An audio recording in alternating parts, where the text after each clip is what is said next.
Hello viewers. जब India में लोगों की शादी होती है तो उनकी लाइफ में एक इम्पोर्टेंट ड्यूटी ऐड हो जाएगा। जैसे उनको काशी और रामेश्वरम जाके आना है ऐसा बोलते हैं। मतलब आजकल तो हम लोग ट्रेन में या फ्लाइट में जाके मतलब एक दिन में भी वापस आ सकते हैं। पर थोड़ा पुराना सोच के देखो, मतलब 200 या 300 साल पीछे जाके देखो, लोग पैदल जाते थे और पैदल आते थे। अगर थोड़ा अमीर रहेंगे तो वो बैलगाड़ी का यूज करते थे। जो साउथ इंडियंस होते हैं उनको काशी जाके आने के लिए या फिर नॉर्थ इंडियंस को रामेश्वरम जाके आने के लिए एटलीस्ट 2-3 महीना लग जाता था, कम से कम 1 महीना तो लग जाता था। अगर बारगावी जाके आना है तो उनको तभी समुद्र के ओर बोट लेके जाना पड़ता था और 2-3 साल लग ही जाते थे कम से कम। तो आजकल हम लोगों को अगर पूरा पृथ्वी घूम के आना है तभी भी 40-50 घंटे में घूम सकते हैं, क्योंकि हमारे पास आजकल एवरेज जो स्पीड है फ्लाइट का तो 900 से 1000 किलोमीटर के रेंज में होता है। अगर 1000 किलोमीटर के रेंज में भी आप पृथ्वी को एक बार ऐसा गोल घूम के आओगे तो भी आप 40 घंटे में घूम सकते हो, क्योंकि पृथ्वी ऐसा गोल है। तो यहाँ से शुरू करके ऐसे यहाँ से ऐसा पूरा घूम के आने के लिए आपको 40,000 किलोमीटर दूर तय करना पड़ेगा। मतलब वो 1000 किलोमीटर के स्पीड में आप घूमोगे तभी भी आप 40 घंटे में उसका घूम सकते हो। तो ये सब मैं क्यों बता रहा हूँ आपको, क्योंकि पहले जमाने के अगर सोचेंगे तो दुनिया बहुत दूर है और बहुत बड़ा है ऐसा सोचते थे, पर आजकल वो 40 घंटे के अंदर अंदर घूम गए। आपको पहले ये समझना चाहिए कि ये पृथ्वी कितना बड़ा है और कितना दूर है, सो दैट हम लोग जब यूनिवर्स के अंदर जाएंगे आप अच्छी तरह से इमेजिन कर पाओगे। जैसे यहाँ पे डिस्टेंस, स्पीड, टाइम, ये जो तीनों जो है अलग अलग होता है। जैसे ये डिस्टेंस को ये स्पीड में जाएंगे तो ये टाइम में पहुंच जाएंगे ऐसा बोलते हैं। बट जब यूनिवर्स में ये सब एक ही मेजरमेंट से मेजर किया जाएगा, वो है लाइट ईयर्स। चलो हमारा जर्नी को शुरू करते हैं ये यूनिवर्स के अंदर घूमने का। मैं लेके चलता हूँ, मैं सैम, और आप लोग देख रहे हो द गेटवे ऑफ यूनिवर्स।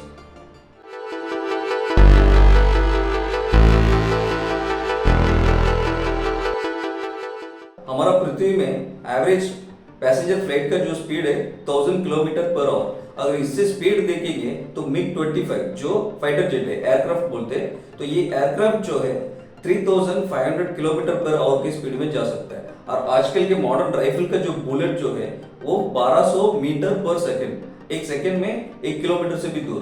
अगर इससे भी स्पीड रहेगा अगर देखेंगे तो नासा X-43 करके एक एयरक्राफ्ट है जो नासा ने टेस्ट किया था, बट अभी फिलहाल यूज में नहीं है, तो वो उसका है लगभग 12,000 किलोमीटर पर आवर। बट ये तो सब पृथ्वी में, बट जब हमें स्पेस क्राफ्ट की जरूरत है तो हमारे पास अभी तक का मैन मेड ऑब्जेक्ट में से सबसे तेज जाने वाला जो है वो है पार्कर सोलर प्रोब, जो अभी रिसेंटली दिसंबर 2024 में उन्होंने जो 6,90,000 किलोमीटर पर आवर के स्पीड को अचीव किया है। ये पार्कर सोलर प्रोब को नासा ने लॉन्च किया 2018 में सूरज को स्टडी करने के लिए। अगर इसके पहले देखा जाएगा तो जूनो स्पेसक्राफ्ट जो जुपिटर को स्टडी करने के लिए भेजा गया था, इसका स्पीड था 2.6 लाख किलोमीटर पर आवर। और उसके पहले हीलियो स्पेसक्राफ्ट जो 2.5 लाख किलोमीटर पर आवर, और उसके पहले वोएजर 1, जो वोएजर 1 के बारे में सब लोग थोड़ा बहुत लोग जानते होंगे, जो 61,000 किलोमीटर पर आवर। बट हमारे पास अब पार्कर सोलर प्रोब जैसे जो स्पेसक्राफ्ट अवेलेबल है, हम उसे लेकर ही हम इस यूनिवर्स को जर्नी को शुरू करेंगे। तो पहले हम जाएंगे पृथ्वी से हमारा सब प्लैनेट, मतलब हमारा जो नेचुरल सैटेलाइट मून जो है पृथ्वी से 3.84 लाख किलोमीटर दूर है। अगर पृथ्वी से मून तक ये पार्कर सोलर प्रोब लेके पहुंचेंगे तो हम आधा घंटे के अंदर अंदर पहुंच सकते हैं। नेक्स्ट हम हमारा नेबर की तरफ देखेंगे, इस तरफ वीनस, इस तरफ मार्स। पर हम वीनस को इग्नोर करेंगे क्योंकि आजकल मार्स के बारे में ज्यादा बात होती है। जैसे बड़े बड़े countries, India, China, Russia, America, ये ऐसे बड़े बड़े कंट्रीज सब मार्स जाने के लिए देख रहे हैं। मतलब इनमें से कौन सा कंट्री पहले इंसान को वहां भेजेगा उसके रेस में सब लगे हुए हैं। इसके साथ स्पेसएक्स जैसे कॉर्पोरेट कंपनीज भी लगे हुए हैं। तो हम मार्स की तरफ पहले जाएंगे क्योंकि मार्स इंपॉर्टेंट है, हम पहले उधर पहुंच जाएंगे। तो पृथ्वी से मार्स तक का जो बीच में का डिस्टेंस है वो 7.8 करोड़ किलोमीटर। वहां तक हमें ये पार्कर सोलर प्रोब लेके जाएंगे तो हम लगभग 5 दिन के अंदर अंदर पहुंच जाएंगे। तो हम इसके बाद पृथ्वी से सूरज तक पहुंचने के लिए हमें 9 दिन लगेंगे, क्योंकि पृथ्वी और जो सूरज के बीच में का जो दूर है वो 15 करोड़ किलोमीटर दूर है। तो सूरज के बाद हम जाएंगे सीधा नेपच्यून तक, क्योंकि बीच में जो मार्स के बाद जुपिटर, सैटर्न, यूरेनस, ये सब प्लैनेट्स अभी के लिए हम स्किप करेंगे क्योंकि हमें बहुत दूर जाना है, इसलिए ये स्किप कर सकते हैं। अभी हमारा जो सोलर सिस्टम का लास्ट प्लैनेट जो है नेपट्यून, वहां तक हमें पहुंचने के लिए 262 डेज लगेंगे, क्योंकि पृथ्वी से नेपच्यून जो है वो 435 किलोमीटर दूर है। नेपच्यून के बाद हमें मिलेगा कुइपर बेल्ट। ये कुइपर बेल्ट का एंड जो है वो 7.5 बिलियन किलोमीटर मतलब 750 करोड़ किलोमीटर पे एंड होगा। मतलब 750 करोड़ से कोई कोई बोलते हैं 825 करोड़ तक। फिर भी हम 750 तक पकड़ेंगे तभी भी हमें 452 डेज लगेंगे। तो उसके बाद कुइपर बेल्ट के बाद हमें मिलेगा वुड क्लाउड। ये वुड क्लाउड जो है बहुत बड़ा है। ये वुड क्लाउड का जो एंड जो है वो 7.4 लाख करोड़ किलोमीटर के बाद होगा। ये जो मैं बोल रहा हूँ वो ध्यान से सुनो। कुइपर बेल्ट का एंड 750 करोड़ किलोमीटर के बाद हुआ। जैसे हम 7,500 करोड़ किलोमीटर स्किप करके 75,000 करोड़ किलोमीटर भी स्किप करके सीधा पहुंच गए 7.4 लाख करोड़ किलोमीटर के बाद। मतलब ये वुड क्लाउड का एंड जो है वो 7.4 लाख करोड़ किलोमीटर पे होगा। मतलब जैसे कुइपर बेल्ट तक का जो डिस्टेंस है वैसे ही और 1000 गुना ज्यादा है। तो ये जो 7.4 लाख करोड़ किलोमीटर जो है वहां से अगर 2 लाख करोड़ किलोमीटर और आगे चलेंगे तो हम एक लाइट ईयर ही पूरा कंप्लीट कर लेंगे। एक साल के टाइम में लाइट जितना दूर तक जाएगा उसको 1 लाइट ईयर बोलते हैं। वो है 9.46 लाख करोड़ किलोमीटर। मतलब 1 light year is equal to 9.46 trillion kilometre. अगर इस लाइट के स्पीड में जाएंगे तो ये वुड क्लाउड के एंड तक हम एक साल के अंदर ही पहुंच जाएंगे। बट हम पार्कर सोलर प्रोब लेके जाएंगे तो वहां तक पहुंचने के लिए हमें 1250 साल लगेंगे। फिर भी आपको अगर नहीं समझा तो मैं आपको बताता हूँ कि यहाँ से मतलब पृथ्वी से मून तक अगर लाइट के स्पीड में जाएंगे तो 1 सेकेंड में जा सकते हैं। मतलब लाइट का स्पीड जो है 3 लाख किलोमीटर पर सेकेंड। इसीलिए हम 1 सेकेंड में हम उधर पहुंच सकते हैं। मतलब चुटकी में हम मून पे पहुंच जाएंगे अगर लाइट की स्पीड में जाएंगे तो उतना तेज है वो। जबकि हमें आधा घंटा लग रहा था पार्कर सोलर प्रोब लेके जाएंगे तो। ठीक है, हम आगे कंटिन्यू करते हैं जर्नी को। तो हमें पहला मिलेगा हमारा नेबर स्टार सिस्टम जो सेंटोरी स्टार सिस्टम बोलते हैं। तो वहां पे हम पहुंचने के लिए अगर लाइट की स्पीड में जाएंगे तो हम 4.25 ईयर्स में पहुंच जाएंगे। यही आप पार्कर सोलर प्रोब लेके जाएंगे तो आपको 6,650 साल लग जाएंगे। ये सुनने में इजी रहेगा आपको 6,650 साल। बट अगर मैं शुरू करता हूँ जर्नी को तो मेरा 220वां पीढ़ी वहां तक जाके पहुंचेगा। अगर और बताऊं जैसे इंसानों का लिखा हुआ जो भी मिलता है, जो भी हिस्ट्री में जो भी मिलता है वो 5,000 साल से पुराना नहीं मिलता है। हम खेती करने को सीखे 10,000 साल पहले। तो 6,650 साल मतलब बहुत बड़ा होता है। अगर यही लाइट की स्पीड में जाएंगे तो हम 4.25 ईयर्स में सेंटोरी स्टार सिस्टम पहुंच जाएंगे। तो इसलिए हम हमारा जर्नी को अभी आगे लाइट ईयर्स में कंटिन्यू करेंगे। अगर ये सेंटोरी स्टार सिस्टम के बारे में अगर मैं बात करूं तो वो एक ट्रिपल स्टार सिस्टम है, क्योंकि हमारा नेबर्स के बारे में भी हमें पता होना चाहिए, राइट। इसलिए मैं सेंटोरी स्टार सिस्टम के बारे में बताता हूँ। तो वैसा बहुत सारा स्टार सिस्टम है वैसा ही टाइप का, बट ये हमारा नेबर है इसलिए मैं आपको बता रहा हूँ। ये एक ट्रिपल स्टार सिस्टम है, मतलब उसमें 3 स्टार है। अगर आप वहां के कोई भी ग्रह में खड़े रह के देखोगे तो आपको ऊपर 3-3 स्टार दिखाई देगा। मतलब हमारे सूरज जैसा 3-3 ऑब्जेक्ट्स आपको दिखाई देगा। जैसे ये Alpha Centauri A, Alpha Centauri B और प्रॉक्सिमा सेंटोरी, ये तीनों उनके स्टार के नाम है। ये अल्फा सेंटोरी ए और अल्फा सेंटोरी बी ये दोनों अपने आप ग्रेविटी से बॉन्ड होके एक दूसरे को ऐसा घूमते हैं और इन दोनों को प्रॉक्सिमा सेंटोरी ऐसा घूमता है। ये प्रॉक्सिमा सेंटोरी को एक प्लैनेट जो है घूमता है वो प्रॉक्सिमा सेंटोरी बी बोलते हैं। अगर प्रॉक्सिमा सेंटोरी बी से आप खड़े रह के देखेंगे तो आपको ऊपर 3-3 सूरज जैसा स्टार्स दिखाई देंगे। ठीक है, हम आगे कंटिन्यू करेंगे लाइट की स्पीड में। अभी अगर आगे जाएंगे तो आगे बहुत सारा ऐसे ही स्टार सिस्टम है, इस तरफ उस तरफ। तो अगर थोड़ा दूर जाएंगे तो हमें मिलेगा लायरा कॉन्स्टेलेशन। लायरा कॉन्स्टेलेशन जो है वो पृथ्वी से 25 लाइट ईयर दूर है। अगर आप लाइट के स्पीड में जाएंगे तो लायरा कॉन्स्टेलेशन में आप पहुंचेंगे 25 साल में। तो वहां का जो मेन स्टार है अल्फा स्टार, मतलब हमारा सूरज से वहां का जो मेन स्टार वेगा स्टार बोलते हैं, वहां का अल्फा स्टार। अल्फा स्टार मतलब कुछ नहीं है, अल्फा मतलब वहां का मेन स्टार है। ऊपर अगर मई महीने में आप ऊपर देखोगे तो वहां पे आपको एक स्टार दिखाई देगा। पूरा लायरा कॉन्स्टेलेशन आपको दिखाई नहीं देगा, एक स्टार दिखाई देगा। वो स्टार का नेम है वेगा। तो वहां तक पहुंचने के लिए हमारा सूरज से वहां तक पहुंचने के लिए आपको 25 साल लग जाएंगे अगर आप लाइट के स्पीड में जाएंगे तो वैसे ही हम आगे कंटिन्यू करेंगे। तो ओरियन कॉन्स्टेलेशन जो फेमस कॉन्स्टेलेशन है तो बहुत लोगों ने सुना भी होगा। वहां का 2 स्टार ऐसा है जो राइजेल और बीटलजूस, इसके बारे में भी आप सुने रहेंगे।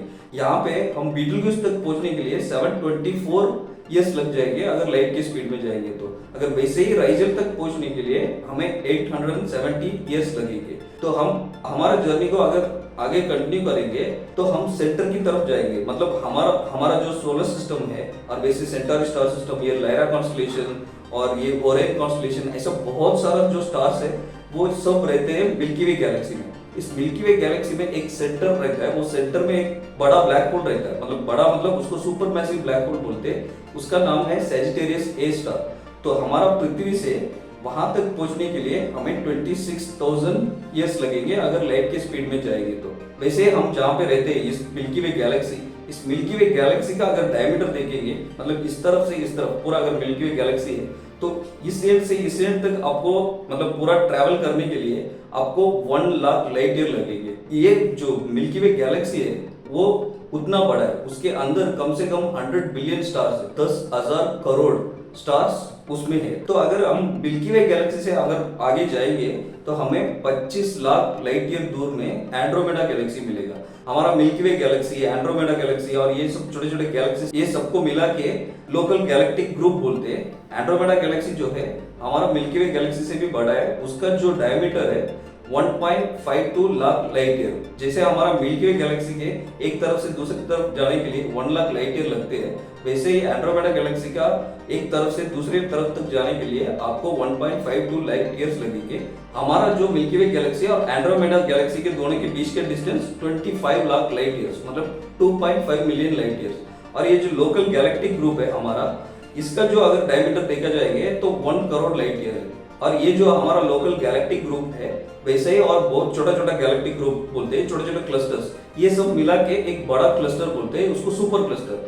तो ये जो मिल्की वे गैलेक्सी, एंड्रोमेडा गैलेक्सी, वैसा और बहुत सारा जो गैलेक्सी ग्रुप्स, ये सब मिला के उसको एक लैनिया या सुपर क्लस्टर बोलते हैं। अगर इसका डायमीटर देखेंगे तो 50 करोड़ लाइट ईयर्स दूर है। वैसे हमें आगे जाते जाते हमें मिलेगा Virgo super cluster, the great wall, और अभी भी रिसेंटली एक कुछ तो मतलब क्विपू करके एक मतलब वो एक बड़ा ऑब्जेक्ट है जिसे ग्रेट वॉल के बारे में बहुत लोगों ने सुना होगा। ग्रेट वॉल जैसे क्विपू करके एक है, वो भी बहुत बड़ा है। तो वैसे हम आगे ऐसे ही कंटिन्यू करते करते जाएंगे तो हमें यूनिवर्स का एंड मिलेगा। मतलब यूनिवर्स का एंड नहीं, वो ऑब्जर्वेबल यूनिवर्स का एंड बोलते हैं हम। जहां तक हमने देखा, या तो फिर जहां से लाइट जो है हमारा पृथ्वी तक पहुंचा वहां तक हम देख सकते हैं। मतलब जहां से लाइट आया ही नहीं तो वहां पे हम देख ही नहीं सकते, राइट।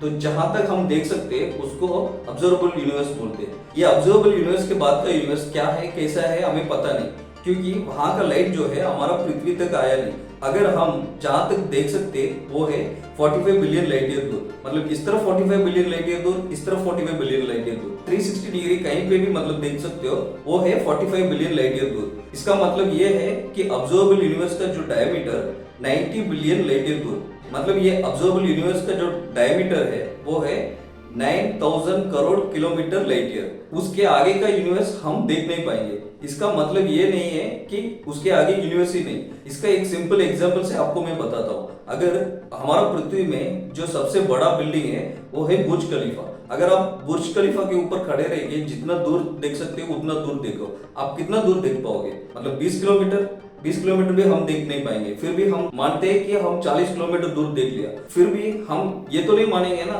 कि वहां तक ही पृथ्वी है, क्योंकि पृथ्वी बहुत बड़ा है। क्योंकि पृथ्वी का जो सर्कमफ्रेंस है, जो मैंने पहले ही वीडियो में बताया था, वो 40,000 किलोमीटर है। तो हम सिर्फ 40 किलोमीटर देख रहे हैं, इसका मतलब ये नहीं कि पृथ्वी वहां पे खत्म हुआ, उसके बाद भी पृथ्वी है। वैसा ही इस यूनिवर्स के आगे वो यूनिवर्स कितना बड़ा है वो हमें पता ही नहीं है। वो बहुत बड़ा भी हो सकता है, वहां पे एंड भी हो सकता है, बहुत सारा पॉसिबिलिटीज है, राइट। फिर भी हमने जहां तक देखा वो भी बहुत ही बड़ा है। अभी आप सोच सकते हो बिग बैंग होके 13.8 बिलियन ईयर से हुआ, बट ये ऑब्जर्वेबल यूनिवर्स जो है वो 45 बिलियन लाइट ईयर्स दूर कैसे पहुंचा? बिग बैंग भी एक बूम से शुरू हुआ, राइट, मतलब एक रोशनी से। अगर वो लाइट की स्पीड में भी गया होगा तो भी 13.8 बिलियन लाइट ईयर दूर तक ही जाना चाहिए, बट ये 45 बिलियन लाइट ईयर दूर तक कैसे हम देख सकते हैं? अभी कहानी में एक ट्विस्ट है। इस यूनिवर्स के अंदर सबसे स्पीड है लाइट, वो मानते हैं, बट इस यूनिवर्स जो है वो जो एक्सपेंड हो रहा है वो लाइट के स्पीड से भी बहुत ज्यादा स्पीड से एक्सपेंड हो रहा है, इसलिए वो इतना एक्सपेंड होके हमें दिख रहा है, मतलब इतना खींच गया वो। इसको एक सिंपल एग्जांपल से बताऊं, हमारा पृथ्वी में जो फास्टेस्ट एनिमल जो है वो है चीटा। बट इसका मतलब ये नहीं है कि पृथ्वी और चीटा दोनों का स्पीड सेम है, बल्कि पृथ्वी का रोटेशन स्पीड जो खुद को स्पिन करता है ना, उसका स्पीड 1675 किलोमीटर पर आवर का, और ऑर्बिटिंग स्पीड जो है, मतलब सूरज का जो ऑर्बिटिंग कर रहा है ना, वो स्पीड जो है 1,07,000 किलोमीटर पर आवर का। वैसे ही इस यूनिवर्स के अंदर भले लाइट सबसे स्पीड होगा, बट यूनिवर्स खुद उससे तेजी से एक्सपेंड हो रहा है। मतलब हमारा ऑब्जर्वेबल यूनिवर्स जो है उसका विड्थ 90 बिलियन लाइट ईयर्स दूर है, और उसके अंदर हमारा पृथ्वी और हमारा सोलर सिस्टम सब देखा जाएंगे वो बहुत छोटा सा लगेगा। तो इस वीडियो के थ्रू आपको ये समझ में आया होगा कि ये यूनिवर्स का डिस्टेंस और यूनिवर्स कितना बड़ा है करके आपको अच्छी तरह से समझ में आया होगा। उम्मीद है आपको इस वीडियो पसंद आया होगा। पसंद आया तो जरूर एक लाइक तो करो, अगर कुछ रहेगा तो कमेंट करके बताओ, क्योंकि ये एक नया यूट्यूब चैनल है, मेरा ये पहला वीडियो है, और कहीं पे भी कुछ कमी रहेगा तो फिर आप उसे कमेंट करके बता सकते हो। ऐसे ही बहुत कुछ जानना है, बने रहो मेरे साथ। मैं सैम, आप लोग देख रहे थे the gateway of universe. Ta-ta, bye bye, take care.